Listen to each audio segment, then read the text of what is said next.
Alright, so today I'm going to be applying for the American Express Gold Card. And if you've watched my channel before, that might come as a bit of a surprise to you because I've been American Express's biggest hater since day one. So in this video, I'm going to be discussing why I decided to switch up and go and apply for this card, giving you some data points for my own credit report, go in and apply for this card, and hopefully give you guys some useful tips to get approved. And then at the end, if I'm approved, I might even throw in an unboxing. So let's first start off by talking about exactly why I'm applying for this card. So if you've been following credit cards at all, you've seen that American Express upped their annual fee from $250 all the way up to $325. Before, that annual fee was very easy to justify because you got $240 worth of statement credits that were pretty easy to use, so the effective annual fee was only around $10. But after they upped the annual fee by $125, they added two new credits. The first is a Dunkin' credit for $84, which is going to be given to you in $7 a month. I'm not morbidly obese and I don't drink coffee, so for me this statement credit's going to be pretty much completely useless. Trust me, back in high school I worked at a place that was pretty close to Dunkin', and the way that these donut shops make those breakfast sandwiches is pretty nasty. They then added a $100 Resi credit, and before American Express added this, I didn't even know what Resi was. Apparently there's a collection of restaurants that are Resi restaurants, and if you use your American Express card at them, you're going to get a statement credit for $100, splitting up semi-annually into two different $50 statement credits a year. There are some Resi restaurants around me. I honestly have never heard of a single one of them when I looked at my map and see which ones are included in that, but I'll make sure to use that $50 statement credit. Maybe I'll go on a date or something. No, just kidding. I don't talk to girls. I just make videos about credit cards. But at least that's a usable credit. The way that I calculate if a statement credit is going to bring the effective annual fee of a card down is if it's something that I'm already going to spend money on in the first place. And the only credit for that is the $240 dining credit. That's splitting up into $10 each month from Uber and then different restaurants. It's a little bit of a hassle to get that dining credit. You have to essentially order takeout on Uber or Grubhub. So the annual fee for me is more like $125. And of course, the rewards that you're earning with this card is pretty insane. You're getting 4 points for every dollar spent on restaurants, 4 points on every dollar spent on grocery stores, 3 points on flights when booked directly through Amex, and then 1 point on everything else. But these points are all valued at 2 cents per points by the points guy.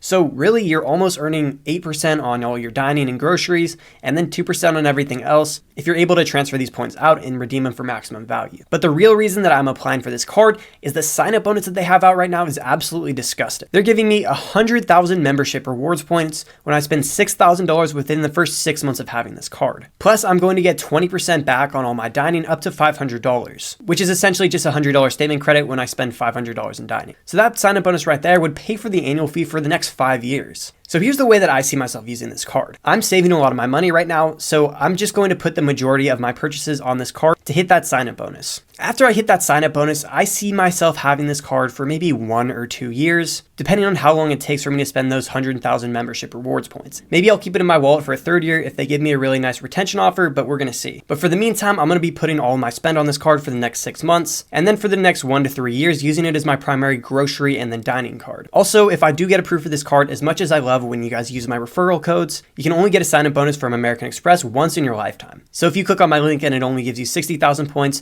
make sure you go and you check online first because you don't want to be missing out on a way better offer like this one. If you know there's an offer out there, but you don't see it at first when you search it up, a trick is to go to incognito and then just keep searching American Express Gold Card and then closing the tab and opening it back up and searching again and again until you get an offer because it'll eventually pop up if it's out there. But all this talk is cheap unless I actually get approved. So let me show you my credit report and then let's go and hop into this application. So you can see here my TransUnion is sitting at a 729 score. My payment history is 100%. I currently have 3% usage on my credit cards, 0 derogatory marks, 9 total accounts, 6 hard inquiries, and then my oldest account is 1 year and 1 month. So my credit age is a little bit low and I also have a lot of hard inquiries, but usually American Express isn't going to care as much about those hard pulls. So I went and searched up American Express and this is what I got here.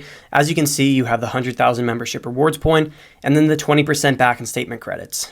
Let's go ahead and click that apply now button and get into this. So as you can see here, it says know if you're approved for this card with no impact to your credit score. And if you choose to accept that card, then they're going to do the hard pull of your credit. So the first thing that you're going to be able to do is go ahead and choose the card design.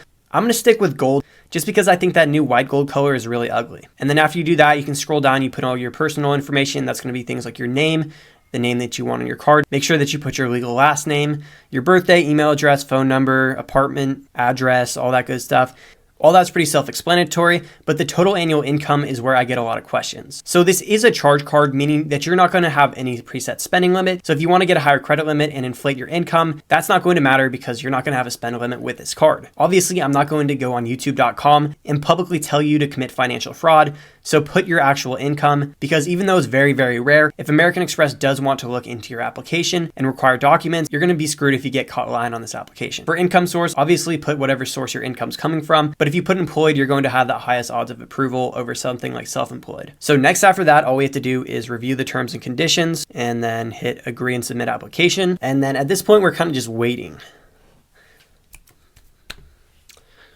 They're having us wait quite a long time here. I think my Wi-Fi might be a little bit slow. I'm not sure here.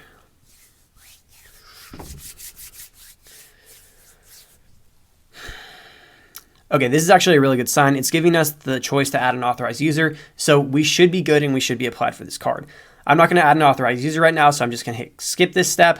And then here's the real decision. And bam, there we go. We're approved for this card. Yeah, that's pretty sick. Exactly what I wanted. Got those 100,000 points. And then after I click accept card, then they're going to hard pull my credit. All right, so it says that my card's expected to arrive by the 28th, which is almost a whole week from now. I expect it to arrive a lot quicker than that. But for now, I'm just going to wait. And this is actually my first product with American Express. So I'm going to go ahead and set up an account. And if you already have an account with American Express, like if you bank with them, make sure you put the same email for your credit card so those accounts are linked. I'm not going to lie, I kind of regret choosing the basic gold one. Even though I know it looks better, I feel like I should have gotten the white gold just because it's like a limited time thing. I don't know. But yeah, I'll do a little unboxing when this card comes. All right, so my brand new card from American Express just came, and before we go ahead and rip it open, I want to tell you a couple important things. So first, after I accepted the card, they immediately pulled from Trans, which is the credit report from earlier that I showed you. But then 2 days later, they also hard pulled my Experian, which is a little bit odd. Now, when you first get this card, what you're going to want to do is go in the app and actually enroll in all the statement credits that I talked about earlier, because if you don't enroll, you're not actually going to get them. Also, I have to say, I'm pretty impressed with Amex's mobile experience. Their app is actually really clean and easy to use. And then the last thing is make sure you subscribe to this YouTube channel, because it's been a long time goal of mine to hit 1,000 subscribers by the end of this month, and we have about a week left, but I think we'll be able to hit it. All right, enough of me yapping. Let's go ahead and rip open this package. All right, so this first paper here is giving us information about why they pulled our credit and also how to get a copy of our credit report from Experian. You then have page 1 of 2 of the user card hold agreement. This is going to show your APR if you don't pay the card on time, the 5% cash advance fee, and then the no foreign transaction fee, and then a notice from Uber Cash Management. Nothing too exciting there, but then this next page here is going to be all the travel insurances that come with this card. You can pause and read it if you want. We then have the rest of the cardholder agreement, which is a big, huge pamphlet, and we're just going to go ahead and skip past this to what we've really been waiting for, and that is the card itself from American Express. It gives me a QR code to scan, so we can go ahead and activate this card. But let's go ahead and take a look at this. At first glance, this is honestly a beautiful card. There's a tiny little bit of bend to it. If you look really closely, you can actually see that the American Express logo is actually ingrained all over the card, kind of a pattern on top of the gold. And then if we flip around to the back, it's pretty basic. You have the line there, the American Express logo, and here's the drop test. I am planning on getting the white gold version of this card, so in a couple weeks I'll release a video comparing the full white gold version to this gold version. Until then, I'll see you guys next time.